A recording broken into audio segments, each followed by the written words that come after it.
तर राम राम मंडळी, क्या हालचाल. तर हे प्लॉट आपला गोसाळ्याचा प्लॉट बांधून झाल्यावर बघा कसा दिसतोय ना.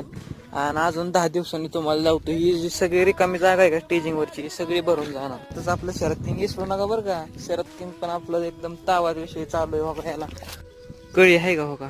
आता एवढ्या बारकेपणीच कळी लागली, पण ह्याचा काय उपयोग नसतो, त्याच्यामुळे छटून टाकायचं. सोबतच आपल्या तैवान पिंक पेरूला फॉर्म लावायला आज लेबर यायचंय बरं का. तर तुम्हाला सांगतो, लावायच्या आधी ना पेरूला माशीची किंवा मिलीबगची एखादी फवारणी घ्यायची असते. कारण पेरूवर किंवा इतर फळांवरती पानांवरती जर मिलीबग वगैरे काय असेल तर ती निघून गेला पाहिजे फॉर्म लावायच्या आधी. कारण फॉर्म लावल्यानंतर आत काही जरी झालं तरी आत औषध आपल्याला मारता येत नाही. अगोदरच एकदम मस्तपैकी धानुसान किंवा कराटे किंवा मिलीबगची मिलीनील किंवा स्लेर प्रो अशी 2 मिलीबगची औषध आहेत. तर ती तुम्ही घ्यायची आहेत. तर